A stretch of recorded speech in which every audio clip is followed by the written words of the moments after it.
पे सीधा पढ़ने या लिखने पे। तो फाउंडेशनल लिटरेसी और न्यूमेरेसी है क्या, एफएलएन है क्या, निपुण क्या है, विद्या प्रवेश क्या है, ये क्यों जरूरी हैं, ये सारी बातें मैं आप रिस्पेक्टेड कोलीग्स के साथ करूंगा। मुझे उम्मीद है आप 300 से ज्यादा का आंकड़ा हमारा हो चुका होगा।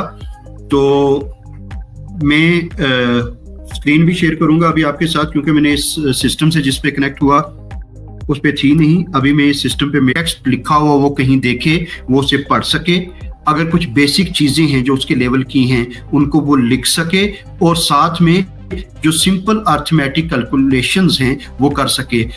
एक बात यहाँ मैं सरसरी करूंगा, तफसील पे इस पे हमारे हरीश सर बात करेंगे। वो बात थी हमारी न्यूमरेसी के हवाले से, या जो अर्थमेटिक स्किल्स हैं। आप बच्चे को 100 रुपया दे के बाहर भेजो ना, कि जब बच्चा 2 पैकेट चिप्स, एक आइसक्रीम और एक 25 रुपए वाली कोल्ड ड्रिंक की बॉटल लेके आ जा, तो वो आके आपको हिसाब बताएगा, जनाब के चिप्स कितने के आए, ये कितने के आए, और आपका जो रिमाइंडर है बकाया है वो कितना है। और यही सवाल जब हम उसको एब्स्ट्रैक्ट में दे देते हैं पेपर पे करने के लिए, तो वहां बच्चा उलझना शुरू हो जाता है और मैथ का फोबिया पाल लेता है। वो कैसे दूर करना है, क्या करना है, वो हरीश सर की डोमेन है, वो उस पर बात करेंगे। लेकिन उसके उल्ट, उसके विपरीत में देखूं, मेरा एक बड़ा तल्ख तजुर्बा है, पिछले 4 सालों से मैं यहाँ सावजिया में पोस्टेड हूँ।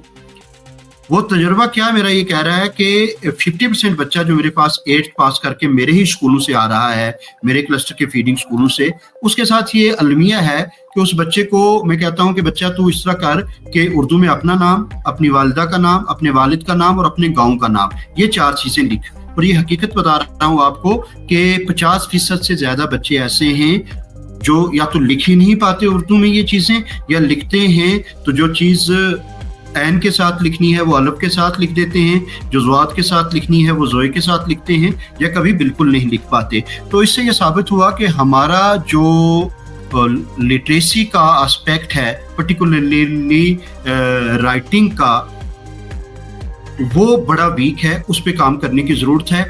और चूंकि जो हमारी गवर्नमेंट ऑफ इंडिया सर्वे करती है, और उसके बाद हम एक NGO के ताउन से असर का जो सर्वे करवाते हैं, एनुअल स्टेटस ऑफ एजुकेशन का, उससे हमें ये पता चला है कि हमारे बच्चे 8वीं वाला तीसरी की किताब नहीं पढ़ पा रहा थ्रू आउट इंडिया, और ना ही वो बच्चे लिख पा रहे हैं। तो इसीलिए NEP ने स्पेशल फोकस जो किया है वो रोट मेमोराइजेशन से बच्चों को चीजें याद करवाने के बजाय बच्चों को इस काबिल बनाया जाए कि वो पढ़ने के काबिल हो सके, वो बच्चा लिखने के काबिल हो सके, जो बात वो सोच रहा है उसको लिख कर रिटन रूप में हमारे सामने पेश कर सके। तो ये बेसिक डेफिनेशन है फाउंडेशनल लिटरेसी एंड न्यूमरेसी की। अब इसके ऑब्जेक्टिव्स क्या हैं, अगर हम उसकी बात करें ना, तो फाउंडेशन लिटरेसी और न्यूमरेसी का जो ऑब्जेक्टिव है वो ये है कि हम इंश्योर करें कि हर बच्चा जो भारत का है वो अटेन करे फाउंडेशनल लिटरेसी और numeracy by the end of grade 3, कि जब बच्चा तीसरी क्लास पास करके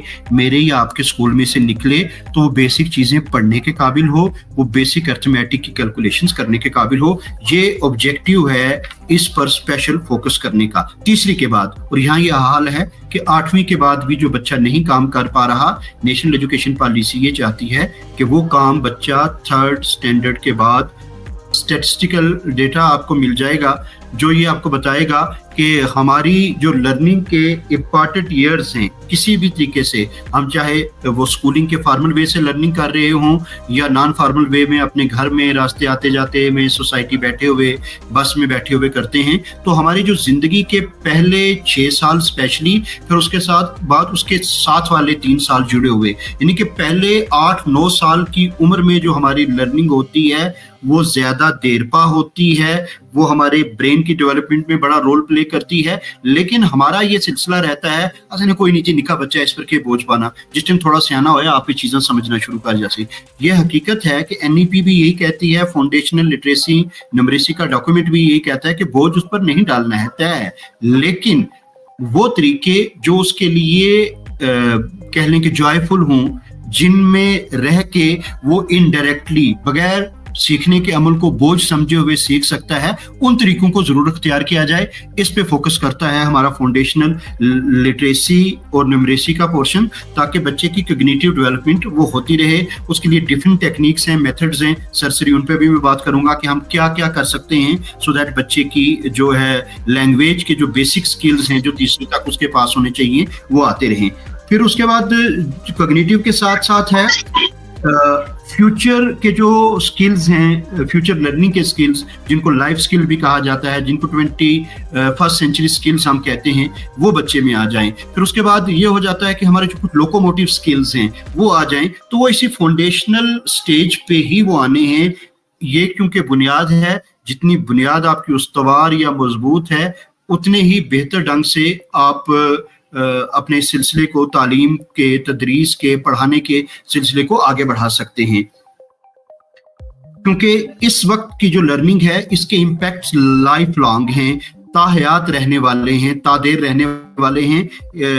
कुछ चीज़ें हम जो बाद में सीखते हैं वो जल्दी से खत्म हो जाती हैं, लेकिन कुछ चीज़ें ऐसी हैं जो हमारे साथ कंटिन्यूटी में चलती हैं। मैं अक्सर कई साथियों से बात करता हूँ जो हमने आजकल छोड़ दिया है, हमें कुछ नज़में याद करवाई जाती हैं, जैसे रब का शुक्र अदा कर भाई जिसने हमारी गाय बनाई, उस मालिक को क्यों ना पकारें, जिसने बनाई दूध की धारें, कल जो गात शरी थी बन में दूध बनी, अब उसके थन में सुबहान अल्लाह, दूध है कैसा ताज़ा मीठा और सफ़ेद। तो ये नज़्म मुझे याद है तीसरी या दूसरी में हमने पढ़ी थी, ये 1982 या 83 की बात होगी। 40 साल का अरसा तकरीबन गुजर चुका है, लेकिन ये हमारे हाफजे का हिस्सा है। या फिर एक मोटरसाइकिल पे एक नज़म थी, फट फट फट फट करने वाली, मीलों का दम भरने वाली, आन बड़ी है जान बड़ी है, दो पहियों में जान बड़ी है। तो या फिर ये था, एक नज़म थी धोबी, सवेरे से पानी के अंदर खड़ा हूँ, चुवा चू किए जा रहा हूँ, दिए मुझको लोगों ने लाला के कपड़े, बहुत ही गलीज और मैले कुचैले। तो हफीज़ मेरठी की ये इस्माइल मेरठी की ये नज़में हों, हफीज़ जालंधरी की नज़में हों, या पंडित कन्हैया लाल कपूर की कहानियाँ हों, तो ये जो फाउंडेशन स्टेज पे हमें ये चीजें बताई, सुनाई, सिखाई गई थी, वो हमारे कॉन्शियस और सबकॉन्शियस का हिस्सा बनी और फिर अनकॉन्शियस का हिस्सा बन गई। तो जो लफ्ज हमें याद था, सवेरे से पानी के अंदर खड़ा हूं, तो वो सवेरे की प्रोनाउंसिएशन, पानी की प्रोनाउंसिएशन, खड़ा हूं की प्रोनाउंसिएशन, वो सारी चीजें। हरीश सर ने मैसेज लिखा है साउंड, तो क्या सर आवाज नहीं आ रही? अच्छा, हाँ बढ़िया बढ़िया, सब ठीक है, सब बढ़िया, सब अच्छा, सब बढ़िया। चैट बॉक्स में वो एक लफ्ज लिखा आया साउंड, तो मैं उसमें कंफ्यूज हो गया था। जी जी जी, अच्छा अच्छा, ठीक है सर, ठीक है सर, जी जी, तो ठीक है। जुगल सर ने कहा जी कि थम्स अप तो थैंक यू। जी जी सर। अच्छा, मैं इसी बात को आगे बढ़ाता हूँ। इसमें देखें, लैंग्वेज जो है, मैं लैंग्वेज का स्टूडेंट हूँ, उस पर थोड़ी सी एक चीज बताऊंगा। मेरे जो रिस्पेक्टेड कुलीग जुड़े हैं वो हमसे बेहतर जानते हैं।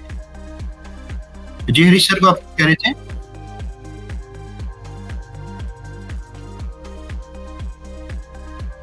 जी सर, जी सर। तो मैं जो अर्ज कर रहा था आप रिस्पेक्टेड साथियों के साथ कि आप ज्यादा बेहतर ढंग से जानते हैं कि लैंग्वेज जो है और मैथ्स भी, ये स्किल सब्जेक्ट हैं, और स्किल हमेशा उसको रिपीटेड प्रैक्टिस की जरूरत होती है। बहुत सारे लफ्ज ऐसे हैं जो हम नहीं बोल पाते। हमारे जो बहन भाई या बच्चे बच्चियां हमारे जो हिंदी वर्णमाला से पढ़ के आए, उनके पास जेड की साउंड नहीं है, जा की साउंड नहीं है, वो हमेशा जावेद को अक्सर जावेद कह देंगे। तो वो उसकी वजह यही है कि उन्होंने जा की प्रैक्टिस तो की हुई है, जा की प्रैक्टिस नहीं है। तो सेम वे ये जो फाउंडेशनल स्टेज पे इसको लॉन्ग लास्टिंग इम्पैक्ट अगर हमने बनाना है, तो बच्चे को पढ़ने के साथ साथ बोलना सिखाना होगा, समझना सिखाना होगा, ताकि वो पहले बोल के एक्सप्रेस करे। फिर जब हम उसके साथ लिटरेसी पे आते हैं प्री प्राइमरी के बाद, तो वो कैसे आएंगे आगे आपके बात करता हूँ। फिर उसका है सोशल और इकोनॉमिक बेनिफिट्स भी हैं। हम सोच रहे होंगे कि सोशल इकोनॉमिक्स बेनिफिट इसके साथ कौन से जुड़ जाएंगे या कैसे जुड़ जाएंगे, क्योंकि जब नेशन में कुछ लोग मेरे जैसे होंगे जिन्हें कुछ नहीं आता, कुछ लोग एवरेज होंगे और कुछ एक्स्ट्रा ऑर्डिनरी होंगे, तो एक्स्ट्रा ऑर्डिनरी आदमी एक्स्ट्रा ऑर्डिनरी तरीके से कंट्रीब्यूट करेगा, एक एवरेज आदमी एवरेज तरीके से, और मेरे जैसा बिलो एवरेज। तो ये जो फाउंडेशनल लिटरेसी न्यूमेरेसी का एस्पेक्ट है, बच्चों से कहीं कोई काम नहीं करवा पाता। 3 साल 4 साल के बच्चे से क्या करवाएगा? वो बच्चा जरूर मेरे आपके पास होगा, किसी आंगनवाड़ी सेंटर में होगा। तो आज अगर हम उसकी फाउंडेशन लैंग्वेज में और अर्थमेटिक्स में मजबूत कर देते हैं, अगर वो कोई हायर क्वालिफिकेशन के लेटर ऑन नहीं भी जाता, फिर भी वो हमारे देश का एक यूजफुल नागरिक हो सकता है।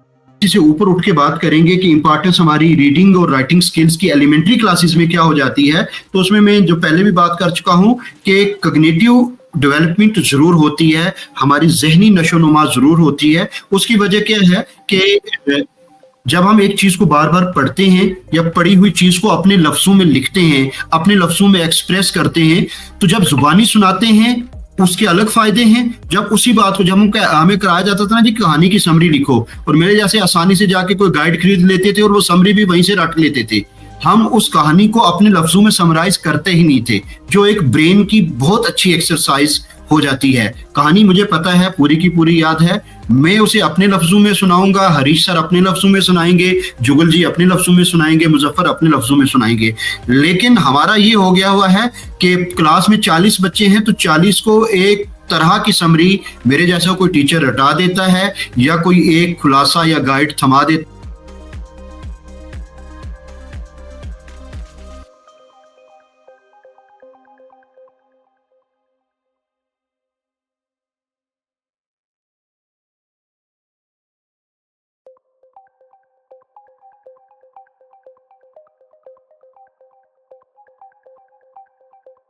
क्या बात बंद हो गई है? की कोशिश करें। जैसे मैंने पहले ही कहा कि स्टोरी टेलिंग का एक सेशन हो सकता है। स्टोरी टेलिंग क्या है? कोई कहानी आपको याद होगा, अब तो इस टीवी ने और उससे ज्यादा बढ़कर हमारे इस चीज ने, जिसको हम मोबाइल कहते हैं, इसने हमारा समय ले लिया। हर बंदा इस पे लगा हुआ है, उंगलियां चल रही हैं, तो लेकिन ना हम देख रहे हैं, ना बात कर रहे हैं, ना सुन पा रहे हैं। तो ये जो दिक्कत हमें है वो क्यों है? क्योंकि हम एक दूसरे के साथ बात नहीं करते। हमें चीजें बहुत सारी याद हैं, हम बहुत सारी चीजें लिख लेते हैं, हम बहुत सारी चीजें कर लेते हैं। उसकी वजह यह है कि हम एक दूसरे के साथ कम्युनिकेट ही नहीं कर पाते। तो ये जो फाउंडेशनल लिटरेसी वाला जो एस्पेक्ट है पर्टिकुलरली, इसमें हम इस चीज को बढ़ावा दे सकते हैं ताकि हमारा कम्युनिकेशन का जो स्किल है वो बढ़ जाए, हमारी इमेजिनेशन की पावर बढ़े, हमारी वोकेबलरी बढ़े, उस वोकेबलरी को यूज करने का तरीका आए। तो सबसे पहला जो बेटर तरीका इसके लिए है वो है स्टोरी टेलिंग का। आपको याद होगा हमारा जो SCRT है, इसकी तरफ से हर सैटरडे को एक सेशन होता था स्टोरी टेलिंग का। कुछ अर्सा पहले तक, आज की डेट में मुझे याद नहीं है कि हमारे कौन से कुलीग वहां इस कंपनी को देख रहे हैं। दीपक जी इसको देखते थे, दीपक शर्मा जी, वो प्रमोट होकर प्रिंसिपल चले गए। तो हमने यहाँ से भी अपने बच्चे उसके साथ जोड़े। हमारे यहाँ GMS साहब जी हैं, यहाँ से अजीत कौर की रहनुमाई भी उन बच्चों ने स्टोरी टेलिंग की। फिर हम टीचर्स के लिए स्टोरी टेलिंग का सेशन होता था, उसके साथ हाव भाव लाना, कैसे फेशियल एक्सप्रेशंस लाना, कैसे प्रॉप्स यूज करके उस कहानी को सुनाना। मैंने जैसे पहले अर्ज की ना, कोई एक कहानी किसी को भी दे दो, आप मुझे दे दें, मैं आपको दे दूं, वो कहानी सुनवाने की जब आपसे बात की जाती है ना कि जनाब ये कहानी है जो आपने सुनानी है, तो 10 लोगों को आप कहानी सुनाएं, फिर उनसे वही कहानी वापस सुने, उसी कहानी के 10 अलग अलग वर्जन आपको मिल जाएंगे। हर आदमी अपने, उसके पास जो वोकैबुलरी है उसको यूज करते हुए वो कहानी आपको सुनाएगा। हर आदमी और जी कब गा की साउंड देता है ये उसको पता है या नहीं, वो कब बाजार को बाजार कह रहा है, वो मैं क्या उसको सही करवा रहा हूं या नहीं। सर कन्हैया के लोग भी कुछ हमारे साथ जुड़ गए हैं, पुंछ के भी लोग हमारे साथ, इवन 789 लोग जुड़ गए। Very nice. माइनस भी जवाब 786 वाला डिजिट है और टाइम बड़ी तेजी से जा रहा है क्योंकि आपको भी सुनना है। मैं 4-5 मिनट में इसको समाप्त करता हूँ। बाकी लोगों के पास 100 से ऊपर प्रीवियस है सर, तो 4 मिनट से समाप्त करता हूँ जी सर। स्टोरी टेलिंग होगी, इंटरेक्टिव गेम्स हमारी हो गई, लाउड रीडिंग हो गई। फिर जो मैंने कहा कि बच्चा लिख नहीं सकता, उसको पता है कि इसके स्पेलिंग्स ये हैं, ना लिख पाने की वजह यह है कि writing requires repeated practice. Writing एक स्किल है, स्पीकिंग एक स्किल है, तभी आता है जो बच्चा बार बार बार बार बार बार वो काम करता है। तो आप साथियों से ये भी रहेगा, आप 2 लेटर वर्ड से 3 लेटर वर्ड से स्टार्ट करके ग्रेजुअली आगे जा सकते हैं, फिर छोटे छोटे सेंटेंसेस से स्टार्ट करवा के।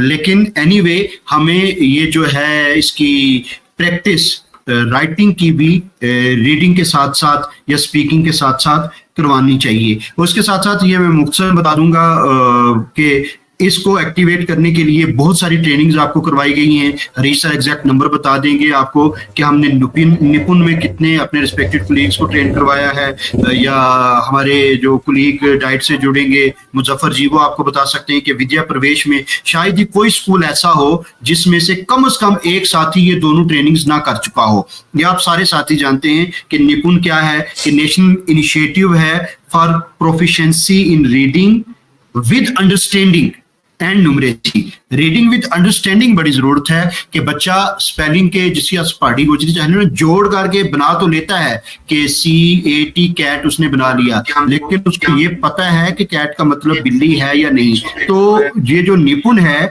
ये है proficiency in reading with understanding and numeracy. तो इसमें वो पूरी सजेस्टिव एक्टिविटीज हैं, वो सारा तरीका है, अब तमाम साथी इसमें तैयार हैं। लेकिन अब सिर्फ जरूरत इस बात की है कि 4 साल में हम देखें कि क्या 4 मरतबा भी हमने जोड़ करके पढ़ना सीख ले बच्चा, बेसिक जो हो। तो काइंडली ये बने हुए आपको हैं, अब इनको एक्चुअल क्लासरूम में भी यूज करें।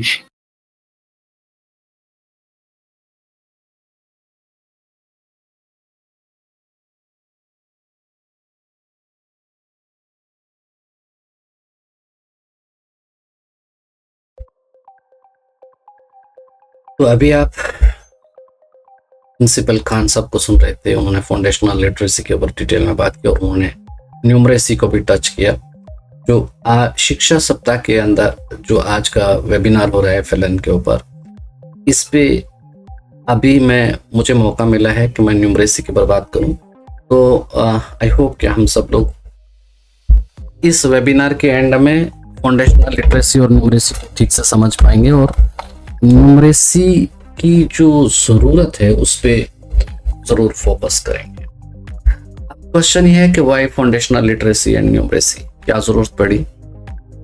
जब एक सर्वे 2019 में आया उसमें देखा गया कि देश एक क्राइसिस से गुजर रहा है। 5 करोड़ बच्चे ऐसे हैं जो स्कूल में जाने के बाद भी उनको बेसिक रीडिंग राइटिंग स्किल्स नहीं आती हैं, बेसिक ऑपरेशंस मैथमेटिक्स के नहीं आते हैं। तो उनको ध्यान में रखते हुए एक इनिशिएटिव लिया गया निपुण भारत के पूरे देश के अंदर। ये इनिशिएटिव चलाया जाएगा कि हम बच्चे जो रीडिंग करे वो विद अंडरस्टैंडिंग करे और उसकी प्रोफिशिएंसी होनी चाहिए रीडिंग विद अंडरस्टैंडिंग, और देन न्यूमरेसी जो है उसकी भी समझ होनी चाहिए। जब फाउंडेशनल स्टेज पे ये दोनों चीज़ें बच्चे की लिटरेसी और न्यूमरेसी स्ट्रांग हो जाएंगी तो फ्यूचर ईयर्स की एजुकेशन उसके लिए कोई मुश्किल नहीं हो। आज इसी बात पे हम लोग बात करने जा रहे हैं, फाउंडेशनल लिटरेसी एंड न्यूमरेसी के ऊपर। तो इसमें आज का जो एजेंडा रहेगा उसमें हम लोग बात करेंगे what is FLN, what is crisis, what an effective crisis leader does, how to prepare for pedagogy, what are the activities of FLN and how organisation can learn and grow from crisis. तो FLN क्या है, numeracy क्या है, इसके ऊपर पूरी detail बात होने जा रही है। तो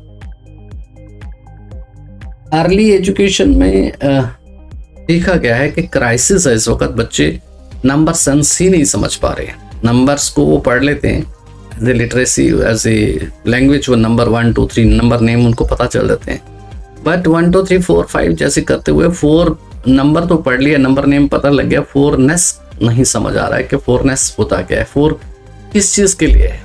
ये नंबर जो है वो सेंस कब बनाता है, नंबर को एसोसिएट कैसे हम कंक्रीट ऑब्जेक्ट के साथ करें, और एसोसिएट करने के बाद नंबर क्या चीज़ देता है। नंबर किसके लिए हम यूज़ करते हैं, जनरली हम नंबर्स को गिनने के लिए, गणना के लिए यूज़ करते हैं, नंबर को लेवलिंग के लिए यूज़ करते हैं, नंबर को यानी लेवलिंग मीन्स नेमिंग के लिए भी यूज़ करते हैं, और नंबर को मेजरमेंट के लिए भी यूज़ करते हैं, और नंबर को आइडेंटिफिकेशन के लिए भी यूज़ करते हैं। बट जब फाउंडेशनल स्टेज पे बच्चा जब पढ़ता है तो उसको अगर नंबर गणना के लिए ही यूज किया जाता है, और पढ़ाने वाला कभी कभी उस नंबर को गणना की बजाय मेजरमेंट के लिए यूज कर देता है, जो बच्चे के लिए कंफ्यूजन क्रिएट करता है और जो लर्निंग क्राइसिस बन जाता है बच्चे के लिए, और जो लेटर ऑन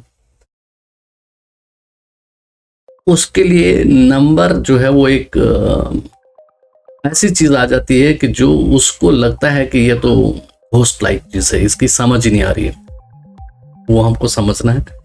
जैसे नंबर जो होता है वो independent of shape, colour, size होता है। अब हमें किसी का वननेस टूनेस बताना है कि जैसे हमारी 2 आंखें हैं तो 2 आईज का, यानी 2 का आईज के साथ एसोसिएशन होना, 1 नोज के साथ एसोसिएशन होना, ये बच्चे को समझ आना चाहिए। और बच्चे को ये भी पता होना चाहिए कि number independent of colour, shape, size किसी पे डिपेंड नहीं है, नंबर इंडिपेंडेंट चीज है और नंबर सिर्फ गणना के लिए है। जैसे एग्जाम्पल के लिए हम एक चूहा ले लेते हैं और एक हाथी ले लेते हैं, कहीं बच्चा इन दोनों का कंपैरिजन ना करने लग जाए और चूहा छोटा है और चूहे वाला वन छोटा है, हाथी वाला वन बड़ा है, उसके दिमाग में ये ना आना शुरू, बल्कि दोनों गिनती में बराबर है, गिनती में चूहा भी एक है और हाथी भी। ये बात बच्चे को समझ आनी चाहिए। उसके लिए बच्चे को अच्छी खासी प्रैक्टिस की जरूरत होती है और उससे पहले प्री नंबर सेंस बच्चे को होनी चाहिए। तो पेडागोजी जो हम बच्चों को न्यूमरेसी पढ़ाने के लिए इस्तेमाल करेंगे तो वो प्ले वे होनी चाहिए और एक्सपीरियंशियल लर्निंग, यानी कि बच्चा पहले एक्सपीरियंस गेन करे, एक्सपीरियंस गेन करने के बाद वो लैंग्वेज को डेवलप करे, लैंग्वेज को डेवलप करने के बाद वो सिंबल्स पे आए, पिक्चर्स पे आए, सिंबल्स पे आए। ये एक हायरार्की में होना चाहिए। तो एक्सपीरियंशियल, बगैर एक्सपीरियंस के बच्चे को कोई लर्निंग नहीं करवाई जानी चाहिए। तो उसके लिए रिसोर्सेज जो हैं वो लोकली अवेलेबल रिसोर्सेज का यूज किया जाना चाहिए, फॉर्मेटिव असेसमेंट होने चाहिए, उसका मैथमेटिकल थिंकिंग बहुत जरूरी है। मैथमेटिक्स पढ़ाते टाइम मैथमेटिकल थिंकिंग को डेवलप करना। अब सवाल आता है, कभी कभी लोग पूछते हैं मैथमेटिकल थिंकिंग कौन सी थिंकिंग हो गई जी, क्रिटिकल थिंकिंग तो समझ आती है, मैथमेटिकल थिंकिंग कौन सी होगी। 4 तरह की सोच को मैथमेटिकल थिंकिंग कहते हैं। ऐसी सोच जिसमें आप प्रॉब्लम को डिकम्पोज करते हैं, यानी कि प्रॉब्लम बड़ी हो उसको छोटे छोटे चंक्स में तोड़ के और उसके ऊपर काम करते हैं। ये अप्रोच जो होती है मैथमेटिकल थिंकिंग होती है। अगर आप पैटर्न्स को आइडेंटिफाई करते हैं कि ये जो पहले प्रॉब्लम सॉल्व की थी उस प्रॉब्लम का इस प्रॉब्लम से कोई रिश्ता है या इनमें क्या पैटर्न है, पैटर्न चाहे वो किसी भी सब्जेक्ट को पढ़ रहे हो उसमें आप पैटर्न को देखने की कोशिश करते हैं, तो that is also mathematical thinking. अगर आप एल्गोरिथम का यूज करते हैं, स्टेप्स का यूज करते हैं, ये स्टेप्स इसके बाद ये, इसके बाद ये होगा, इसके ये बाद होगा, तो this thinking is also mathematical thinking और कंप्यूटेशनल थिंकिंग। और अगर आप किसी चीज को मतलब जो क्लियर नहीं है और उसको जानने की कोशिश करते हैं, क्लियर नहीं है, एब्स्ट्रैक्शंस है उसमें, तो एब्स्ट्रैक्शंस वाली चीज को मतलब कोई स्टेटमेंट लिखी हुई है उसमें बात क्लियर नहीं लिखी हुई है, उस एब्स्ट्रैक्शंस को अगर आप जान लेते हैं, जो चीज अननोन है और वो पता कर लेते हैं, पूरी तरह से स्टेटमेंट में गिवन नहीं थी, that is also mathematical thinking. जैसे सपोज यहां पर कहा गया कि 25 नोटबुक की कीमत 25 रुपए और ये नहीं बताया गया था एक नोटबुक की कितनी है, और फिर पूछा गया था 10 नोटबुक की बताओ कितनी होगी। यहाँ एक एब्स्ट्रैक्शन थी कि हमारे पास एक नोटबुक की कीमत नहीं पता थी और वो पता कर लेते हैं आप। This type of approaches mathematical thinking, और ये बच्चे में डेवलप करने की जरूरत है फाउंडेशनल लेवल पे। 4 तरह की सोच के ऊपर मैंने बात करी। एक तो हम लोग कोई बड़ी प्रॉब्लम है, बिग प्रॉब्लम है, तो उसको ब्रेकअप करके चंक्स में छोटे छोटे प्रॉब्लम्स उसमें से निकाले जाएं और उन सबको सॉल्व किया जाए तो बड़ी प्रॉब्लम अपने आप सॉल्व हो जाती है। That is mathematical thinking. अगर पैटर्न्स आइडेंटिफाई किए जाएं प्रॉब्लम्स के अंदर, दैट इज मैथमेटिकल थिंकिंग। अगर एल्गोरिथम जो है वो क्या है, उसका स्टेप्स क्या हैं, उसको आइडेंटिफाई किया जाए प्रॉब्लम को सॉल्व करने के लिए, तो that is mathematical thinking. Abstractions का पता करवाया जाए, कौन सी बातें अननेसेसरी लिखी हुई हैं इस प्रॉब्लम के अंदर, उनकी ज़रूरत नहीं है, तो उसको हटा करके और ये कौन सी बातें अभी फिलहाल अननोन है और उनको नॉन करके प्रॉब्लम को सॉल्व किया जाए, that is also mathematical thinking. और मैथमेटिकल थिंकिंग उर्दू पढ़ने के लिए भी चाहिए, मैथमेटिकल थिंकिंग सोशल स्टडी पढ़ने के लिए भी चाहिए, मैथमेटिकल थिंकिंग साइंस पढ़ने के लिए भी चाहिए, दुनिया का कोई भी सब्जेक्ट पढ़ने के लिए मैथमेटिकल थिंकिंग की जरूरत है। सो मैथमेटिकल थिंकिंग भी फाउंडेशनल स्टेज पे डेवलप की जानी चाहिए। बच्चे का numeracy, number sense, special understanding जो है वो प्री नंबर नॉलेज होती है कि बच्चे को हमारे अड़ोस पड़ोस जो चीज़ें हैं उनके आकार को लेकर के, उनकी शक्ल को लेकर के, वो मोटा है, पतला है, छोटा है, लंबा है, ऊपर है, नीचे है, ये सारी समझ पहले बच्चे को आ जानी चाहिए और उसके बाद नंबर्स इंट्रोड्यूस किए जाने चाहिए। हमारा करिकुलम जो डेवलप हुआ है NCF ECCE, तो वो इसी बेस पे डेवलप हुआ है, तो उसी के तरीके से हम लोगों को आगे बढ़ना चाहिए। फाउंडेशनल लिटरेसी को मैं सिर्फ टच करूंगा क्योंकि लिटरेसी को हम न्यूमरेसी से इग्नोर नहीं कर सकते। तो बच्चा जब भी पढ़े, रीडिंग फॉर जॉय और reading with comprehension, reading is comprehension, उसको समझ आना चाहिए वो पढ़ क्या रहा है। जब समझ आएगी तभी मजा आएगा। Listening and speaking with comprehension, जो सुने और बोले उसकी भी अंडरस्टैंडिंग होनी चाहिए उसको। और जो बच्चा लिखे उसमें उसका एक्सपीरियंस रिफ्लेक्ट होना चाहिए। तो ये फाउंडेशनल लिटरेसी के अंदर हमको ध्यान रखना है। बच्चा काउंटिंग में कॉम्पिटेंट हो, उसको डिफरेंट ऑब्जेक्ट के साथ काउंटिंग करवाई जानी चाहिए और होमोजीनियस, हेटेरोजीनियस, हर तरह के ऑब्जेक्ट के साथ उसको with different colours, shapes counting करवाई जानी चाहिए, सो दैट कहीं बच्चा ये ना समझ ले कि काउंटिंग सिर्फ होमोजीनियस ऑब्जेक्ट की होती है या काउंटिंग सिर्फ हेटेरोजीनियस की होती है। तो वो बच्चे को डिफरेंट कॉम्पिटेंट बना देना है हमको काउंटिंग में। उसके लिए उसको टाइम एंड स्पेस मिलना चाहिए और एक्सपीरियंशियल मेथड से उसको करवाया जाना चाहिए। नंबरनेस की उसको समझ आनी चाहिए, जैसे 3 क्या है, 4 क्या है, ये नंबरनेस क्या है, उसको एसोसिएट किया जाना चाहिए नंबर्स को। तो इस तरीके से बच्चे को डेवलपमेंट ऑफ नंबर सेंस जरूरी है। बेसिक ऑपरेशंस जो है वो बच्चे को समझ आना चाहिए, न्यूमरेसी को डेवलप करना है। तो न्यूमरेसी एंड मैथमेटिकल अंडरस्टैंडिंग के लिए हम विजुलाइज करेंगे क्या क्या होना चाहिए। तो प्री नंबर कॉन्सेप्ट्स होने चाहिए मैथमेटिकल अंडरस्टैंडिंग के लिए। Special understanding, space, size, position का पता होना चाहिए। नंबर सेंस होना चाहिए। मैथमेटिकल वोकैबुलरी का पता होना चाहिए। ये हमारा टारगेट रहना चाहिए। न्यूमरेसी और लिटरेसी को हमेशा इंटीग्रेट करके पढ़ाया जाना चाहिए। Mathematical terminology as a part of daily language, use language in understanding mathematical ideas, disposition of mathematical thinking, communication language, precise communication language with mathematical ideas, ये सारी बातें हमारे हिस्से में रहना चाहिए। और अप्रोच क्या है जिससे हम न्यूमरेसी को डेवलप करें बच्चों के अंदर, तो ELPS है।